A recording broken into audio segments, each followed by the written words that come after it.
Welcome to the maiden voyage of the 650 horsepower naturally aspirated hybrid powered Nissan 350Z from Onpoint Dyno.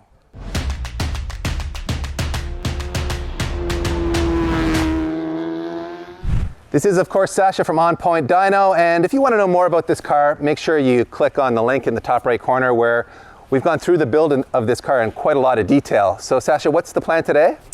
Well, this is the first time the car is running under its own power anywhere. It's never driven other than being on the dyno. So we've got a lot of stuff to go through today, and hopefully by the end of the day we can start going fast, see if it works. All right, let's get right into the action.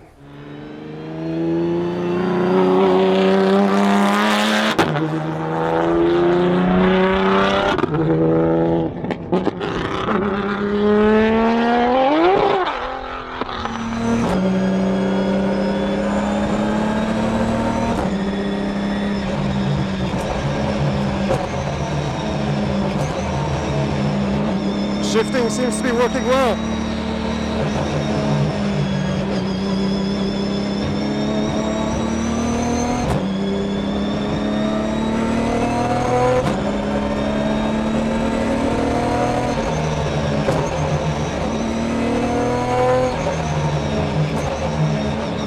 Let me know if any cars are coming up behind me because my mirrors are not set.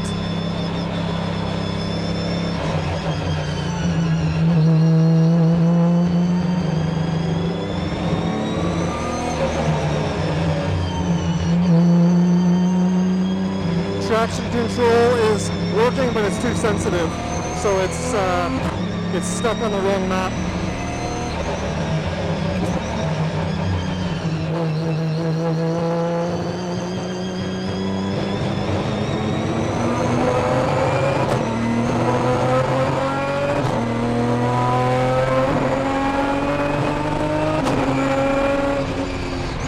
Oh yeah, you can feel the curves.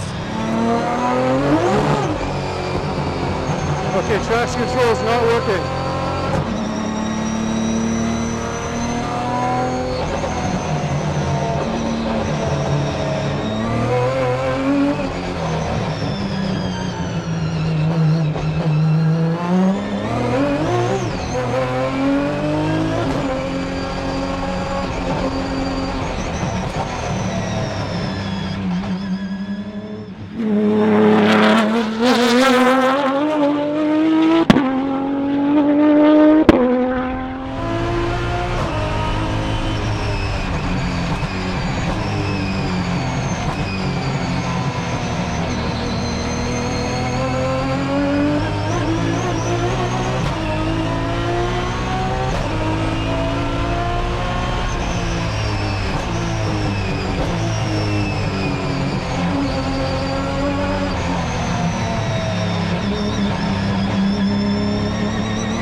So Sasha's been out a couple of times now, and man, it's just great to hear Kel's rip again for one thing. The noises it makes are pretty amazing, and going up the front straight where you're shifting gears, it's like a shotgun going off every time you shift. It's incredible to see it in motion, and I love the new silver too, by the way. Oh, thanks, man. Good choice on the color. You did seem to have a bit of a problem though with the traction control. It sounded like it was kind of like cutting in and out on you a bunch.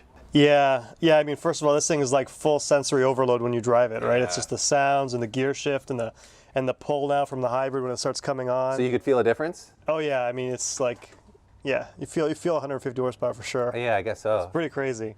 So yeah, just some little kind of bugs we're working through. For some weird reason, the wheel speed sensor in the software, it just kind of wasn't registering. Okay. So we're just working through that. And the wheel speeds in this setup, they kind of talk to the traction control, the gear shift, so everything relies on the wheel speeds to some degree, so we got to make that right. We're going to get through that and have some lunch and go rip some really hot laps. Start building. All right. So one step at a time.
It is getting seriously windy out here. We're under the tent and it is moving around, so we apologize for any weird noises in the background. But Sasha, you just went out and drove it pretty hard. It looked like it's running really well now. It's getting there. Yeah. I mean, I'm driving really badly. Okay. But the car's working. First time of the year. Yeah, it's pretty cool. I mean, there's a lot of really new, crazy noises. The paddle shift's really cool. The hybrid sounds like it's true. This is the first time for the new X-Track gearbox, isn't it? As well as the hybrid system, obviously. And the paddle shift. So what felt new and different other than the noises? The cool thing is with the regen, we can fine tune the regen. So now this car kind of had a tendency to be a little bit understeery, kind of in the middle of the slow corners. And now you can kind of tune that with the regen of the motor. So that's kind of cool. Okay.